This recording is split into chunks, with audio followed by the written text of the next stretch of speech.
Welcome to our deep dive. You guys sent in some really amazing stuff on early American civilization. Yeah. We're going to be looking at the unfinished nation. Okay. And then we've got some fascinating research here on Olmec and Mayan civilizations, Clear. and even a deep dive into the mysterious mound builder culture. Wow. Get ready to kind of rethink everything you thought you knew about history, Okay. because we're really going to uncover those civilizations that thrived here long before European ships ever arrived. It's a story that's often, overshadowed, Right. but it's absolutely crucial to understanding the full picture of American history. Yeah.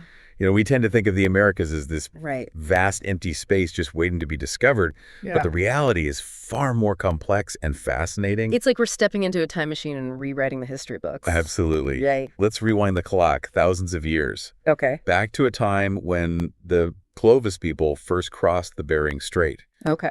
Around 11,000 years ago. Can you picture these early Americans using stone tools Yeah. to hunt massive creatures like mammoths? That's incredible. I know. It's mind-boggling to think about. And to Yeah. think for a long time, Right. that's what we thought was like the beginning of human presence in the Americas. Yeah.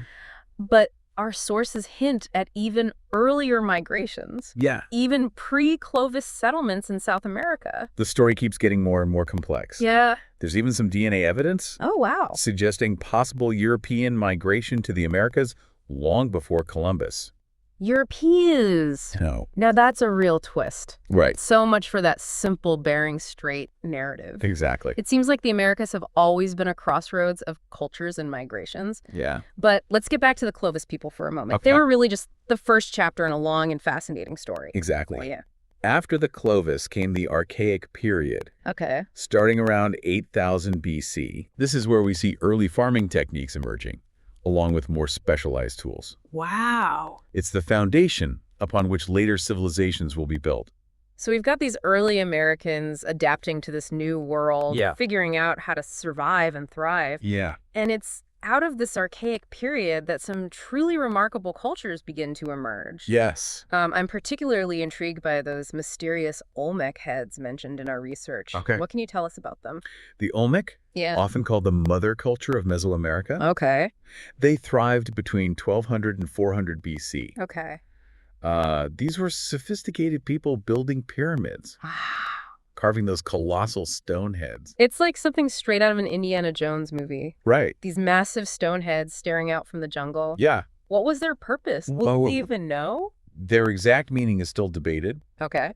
but they likely represent rulers or deities. Okay. What's fascinating is their lasting influence on later civilizations like the Maya and Aztec. The Olmec were the trendsetters, if you will, Oh. laying the groundwork for the cultural and religious practices that would define Mesoamerica for centuries. So if the Olmec were the trendsetters, then the Maya were the ones who took those trends and created something truly spectacular. Yes, the Maya were incredible innovators. Their cities, Yes. their mathematics, Yeah. their calendar system, it's mind-blowing. Flourishing between 250 and 900 AD. Okay. They built upon that Olmec foundation Yeah. and created a complex Right. and highly stratified society. Yeah. Their advancements in mathematics, Yeah. their sophisticated writing system. It really makes you wonder what could have happened if these civilizations had continued to thrive uninterrupted. Yeah, But of course, that wasn't the case. right. And it's hard not to think about the Maya when we consider the concept of societal collapse. Yeah. What led to their decline? It's a question that has fascinated scholars for decades. Right. Theories range from environmental factors like drought and deforestation to political instability and warfare. It's a lot of different factors, potentially. It is. Yeah. The truth likely lies in a combination of these factors. Yeah. It's probably not just one thing. Right. It's a reminder that even the most advanced civilizations are vulnerable. Definitely.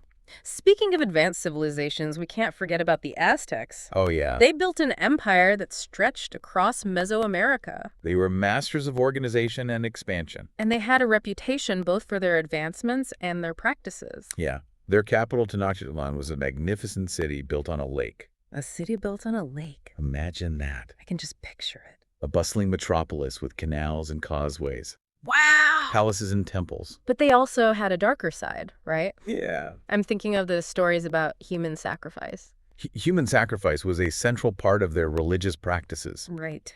deeply intertwined with their cosmology and worldview. Right. It's a complex subject, Yeah. and while it might seem horrific to us, it's essential to understand it within the context of their beliefs and their time. It's definitely a stark reminder of how differently cultures can view the world. Absolutely. But before we move on to those cultural clashes, I can't help but think about those massive mounds we see in our research notes. Yeah, It's a whole different world from the pyramids and cities of Mesoamerica, absolutely. but just as intriguing. The mound builders are a testament to the diversity of cultures that thrived in ancient America. Yeah.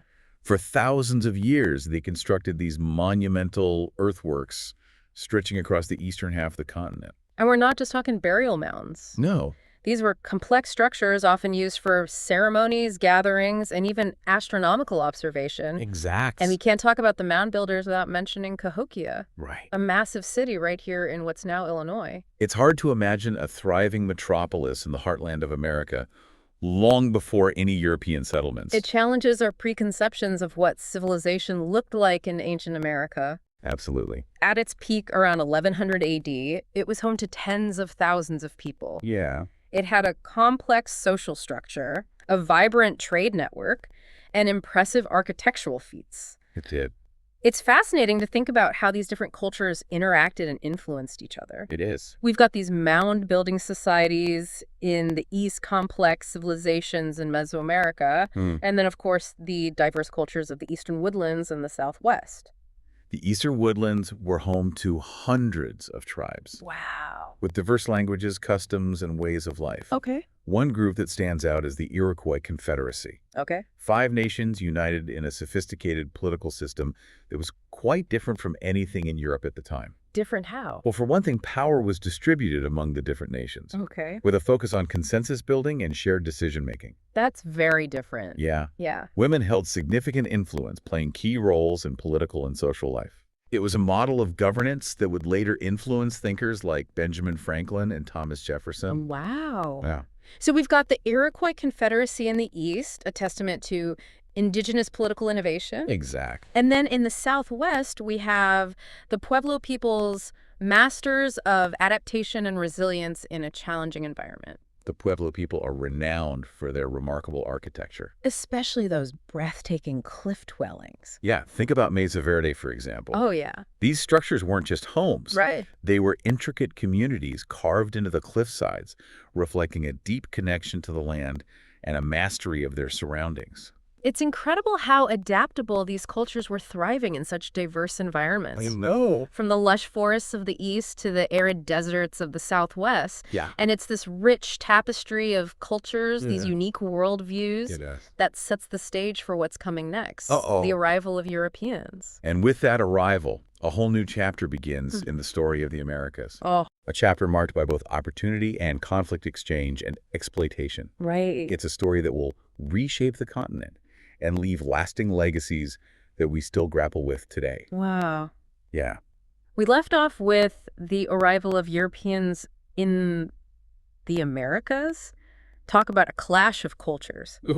It's almost impossible to imagine what it must have been like for those first encounters. I know. Two worlds colliding with completely different Yeah. ways of life, beliefs, understandings of the world. It was a truly transformative moment in history. Yeah. On the one hand, you have indigenous cultures Right. with deep connections to the land. Yeah. A belief system often rooted in animism and social structures that often differed greatly from European norms. It's fascinating how our sources highlight these differences. Yeah. For example, the concept of two-spirit individuals recognized by some tribes. Right. It challenges the European binary view of gender. It shows a level of acceptance and fluidity that was pretty revolutionary for the time. Absolutely. And then you have Europeans arriving with their own set of perceptions, Right. often viewing indigenous people through a lens of exoticism. Yeah. And let's be honest, a sense of superiority. Right. They saw the land as something to be claimed and exploited, Right. often failing to grasp the concept of communal ownership that was so central to many indigenous cultures. It's almost like they were looking at the same world but seeing something completely different. Yeah. And as we know, these differences in worldview and values ultimately led to conflict and tragedy. Unfortunately, yes. Yeah. But before we dive into the era of conquest, Okay. it's important to understand what drove Europeans across the ocean in the first place. Right. It wasn't just about exploration. Right.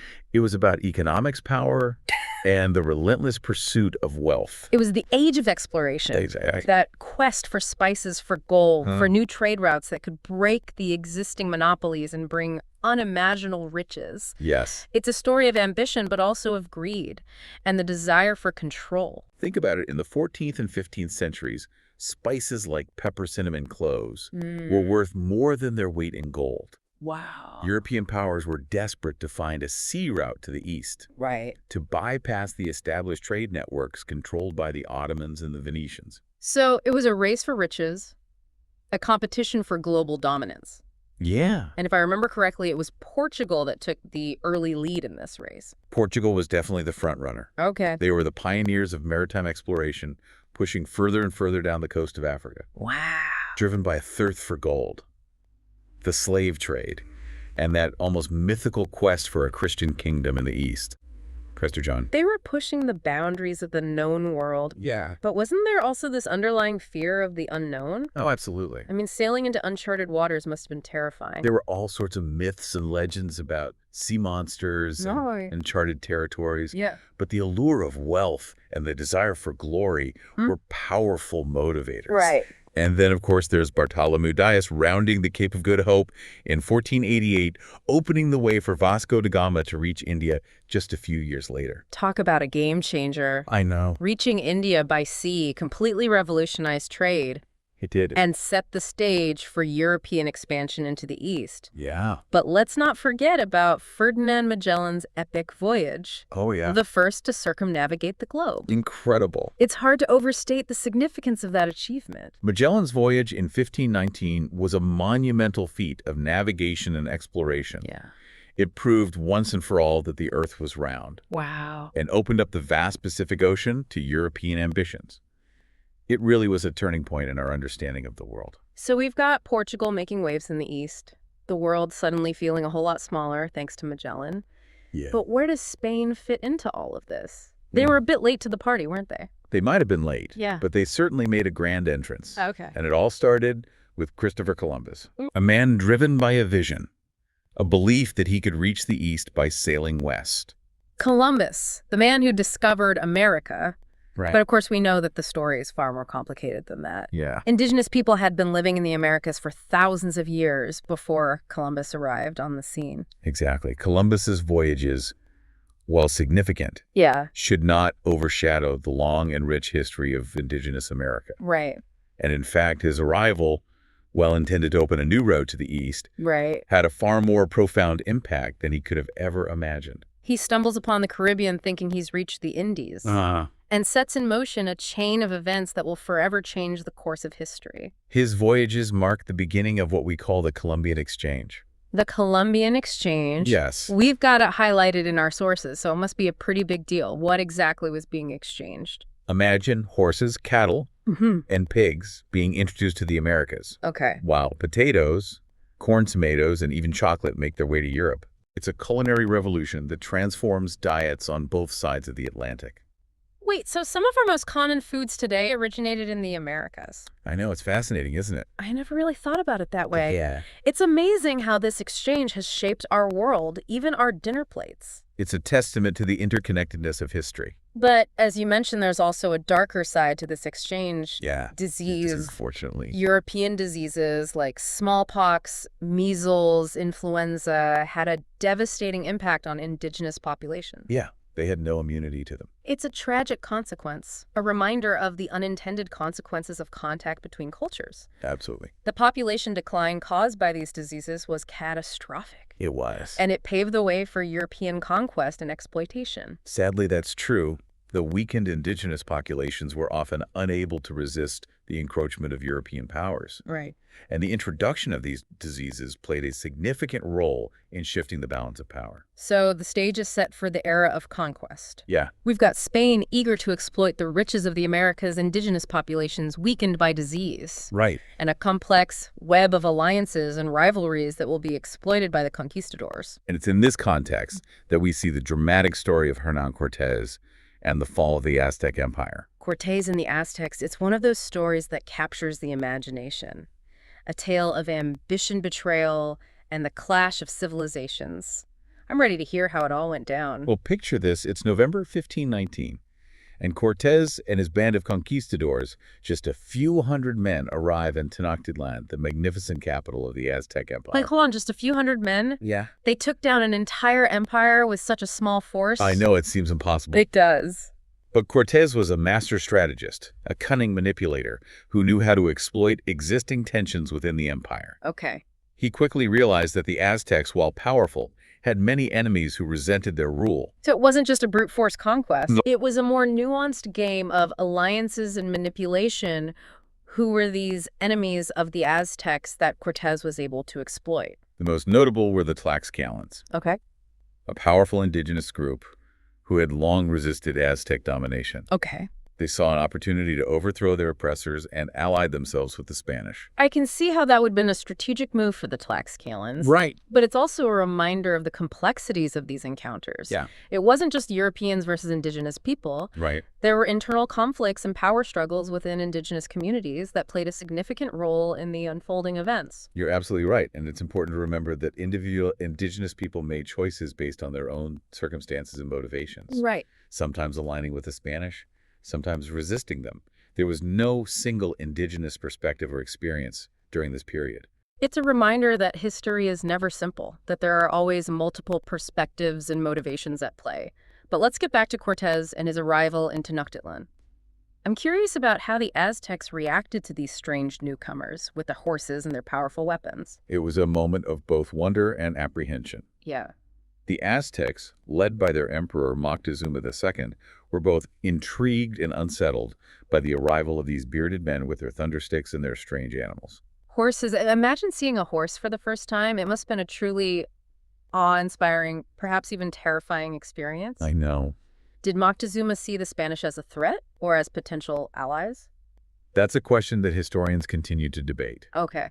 Some believe that Moctezuma, perhaps influenced by prophecies and the strange arrival of these foreigners, initially hesitated to confront them directly. Okay. Others argue that he saw them as a potential threat from the start. So there's this initial period of uncertainty of trying to figure out what to make of these newcomers.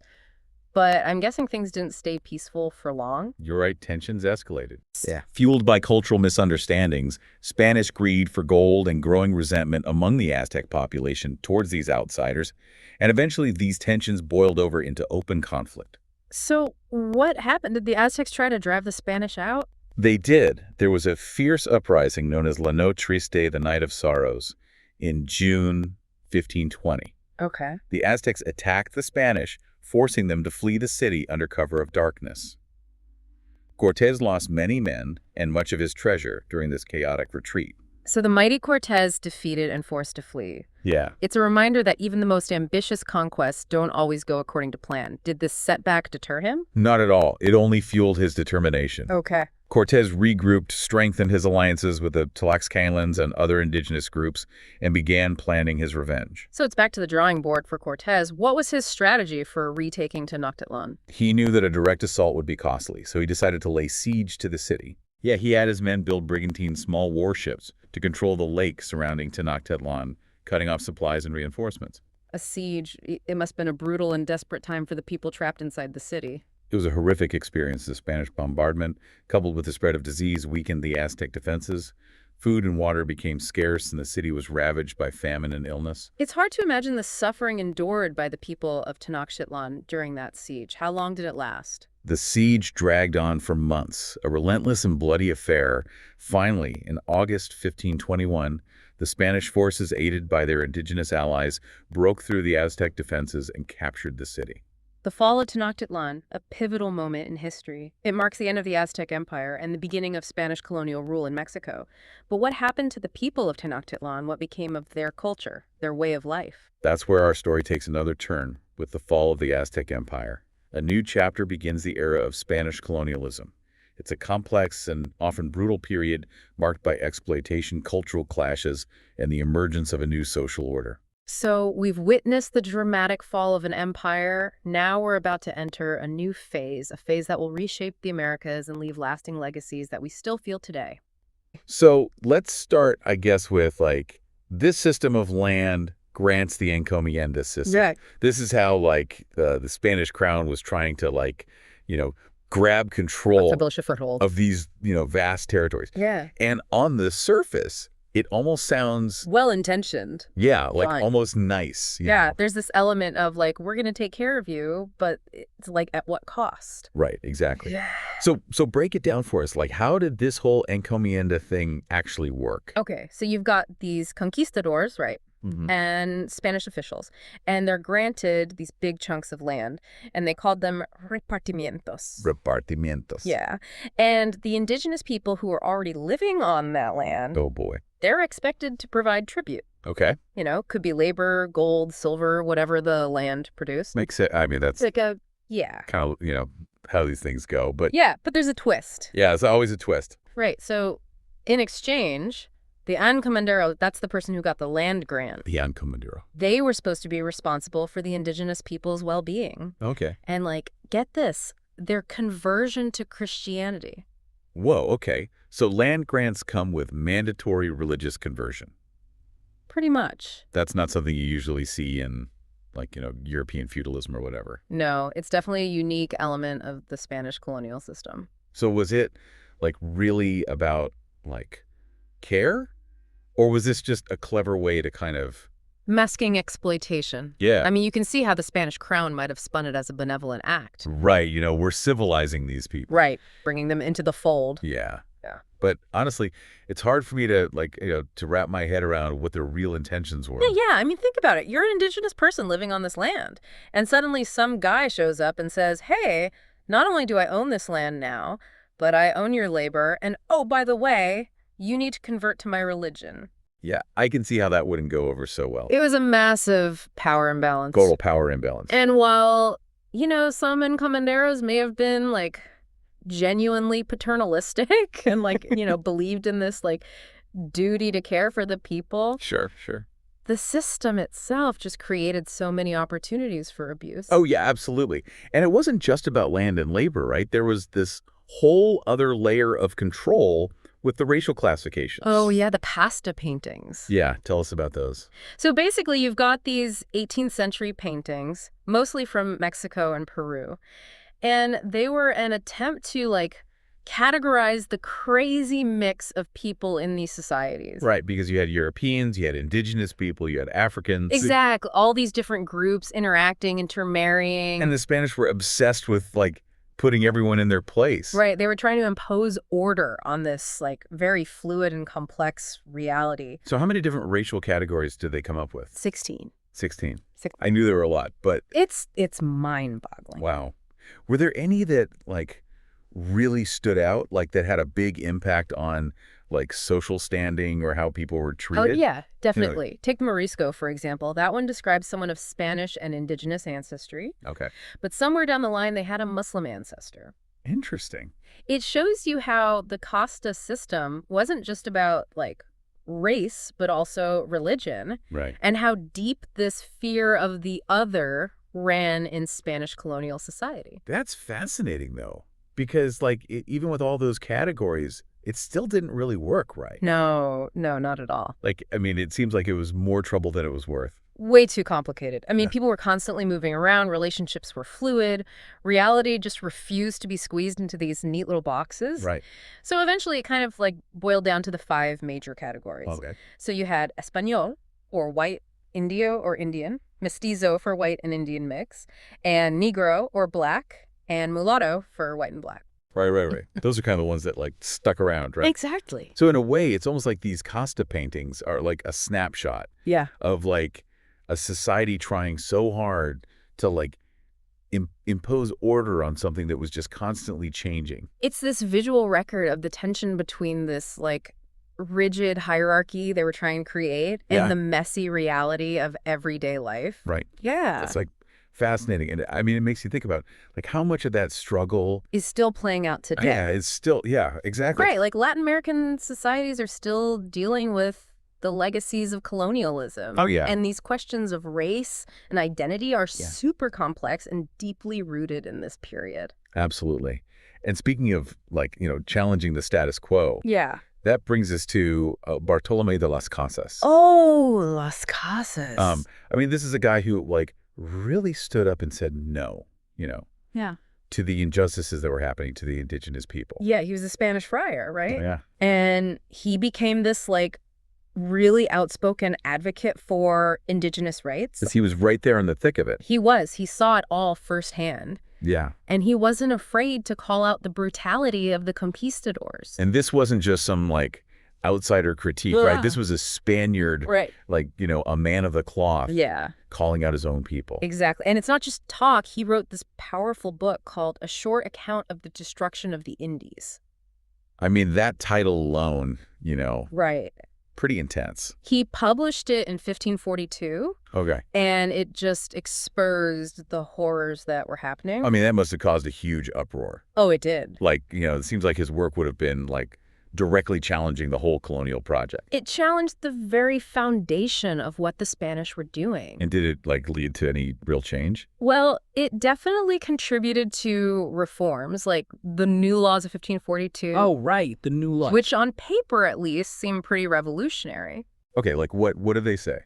Well, for one, indigenous people were finally declared free citizens. Oh, wow. Forced labor was abolished, and they mandated that any work beyond, like, the regular tribute had to be paid for. So it sounds like a pretty big step in the right direction. It does. But I'm guessing it wasn't that simple. Not exactly. Yeah. What happened? Well, the biggest problem was enforcement. Oh, right. Because, like, who's going to enforce these laws? Exactly. And you can imagine the people who benefited from the old system weren't too keen on giving up their power. No. I mean, this is their workforce, their way of life. Everything's changing. And they had ways to resist. Take Article 31, for example.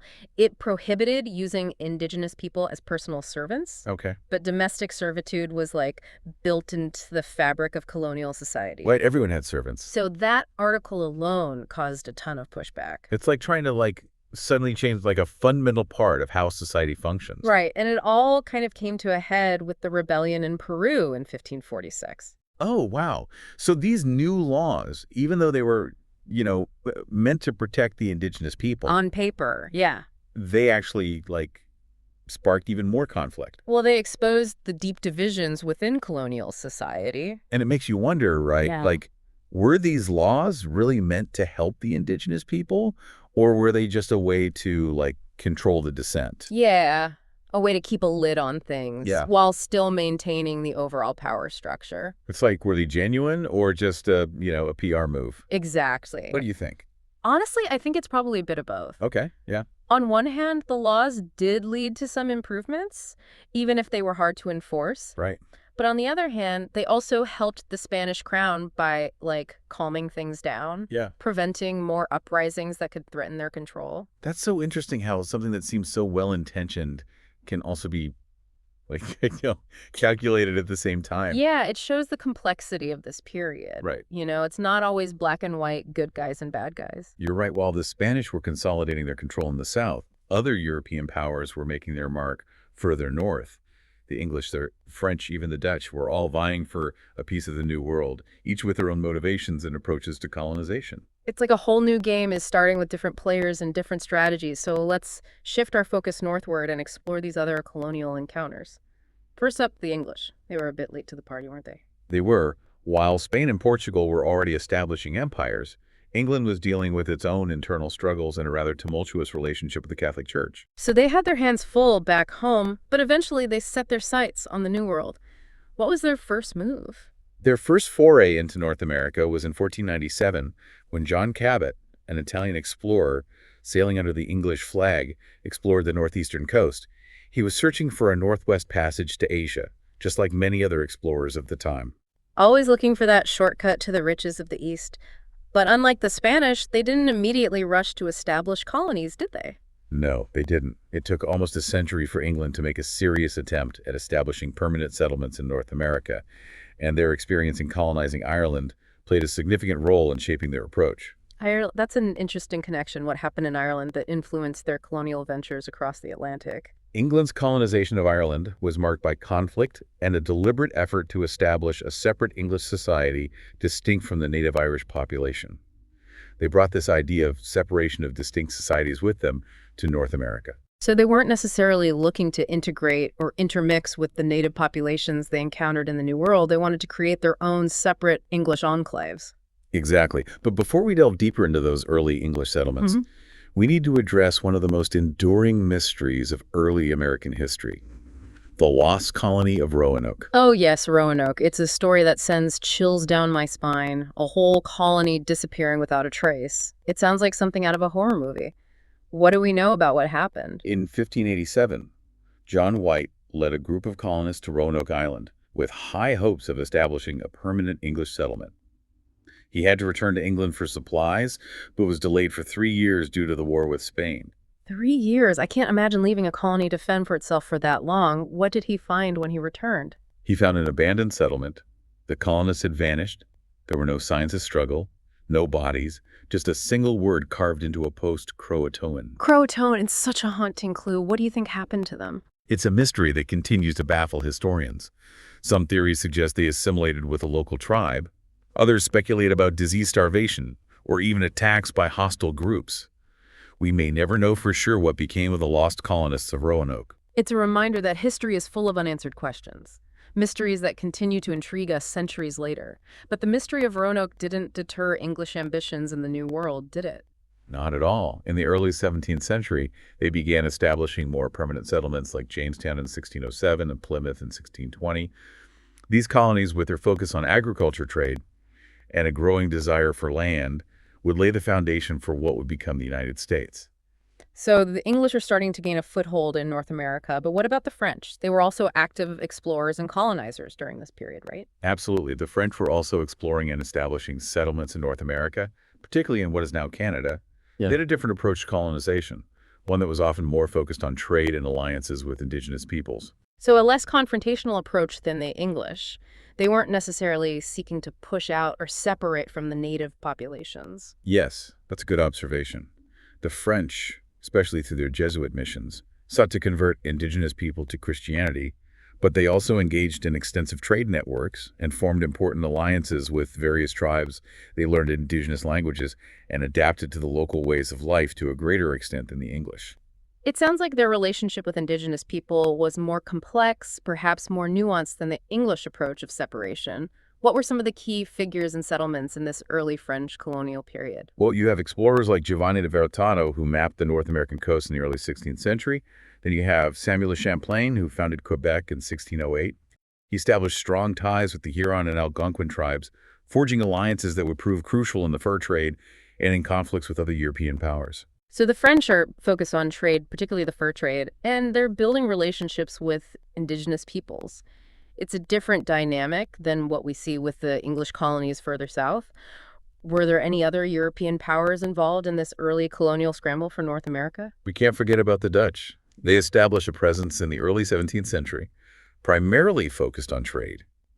Henry Hudson, sailing for the Dutch East India Company, explored the river that now bears his name, leading to the establishment of New Amsterdam in 1624. New Amsterdam, the future New York City. It's amazing to think about the humble beginnings of these global metropolises. What was the Dutch colonial experience like? They were very much focused on commerce and trade, establishing a network of trading posts and settlements along the Hudson River. They had a more tolerant attitude towards religious diversity than the English, and they developed a complex relationship with the Iroquois Confederacy, both as trading partners and rivals. So we've got this tapestry of European powers vying for control of North America. The English focused on land and agriculture, the French on trade and alliances, and the Dutch on commerce, and a more tolerant approach to diversity, what eventually happened to the Dutch colony. Well, their colonial ambitions were relatively short-lived in 1664. The English, eager to consolidate their control over the Atlantic coast, seized New Amsterdam and renamed it New York. So the Dutch are out of the picture, and the English are expanding their reach. It's clear that these early colonial encounters, these clashes of cultures and ambitions, have set the stage for the future of the Americas. And it's important to remember that these encounters had a profound and lasting impact on indigenous peoples, whose lives were forever transformed by the arrival of Europeans. We've explored the devastating effects of disease, the displacement from traditional lands, and the imposition of new cultural and religious beliefs. It's a complex and often tragic legacy that continues to shape our world today. It's a history that we need to confront, honestly, and with a willingness to understand the perspectives of all those involved. Well said. And with that, we've reached the end of our incredible deep dive into early American civilizations. We started with ancient cultures, explored the arrival of Europeans, and witnessed the beginnings of colonial rule. It's been quite a journey, and it's really just a starting point. There's so much more to explore, so many stories to uncover. A huge thank you to you, our amazing listener, for joining us on this adventure through time. We hope it sparked your curiosity and inspired you to continue exploring the rich and complex history of the Americas.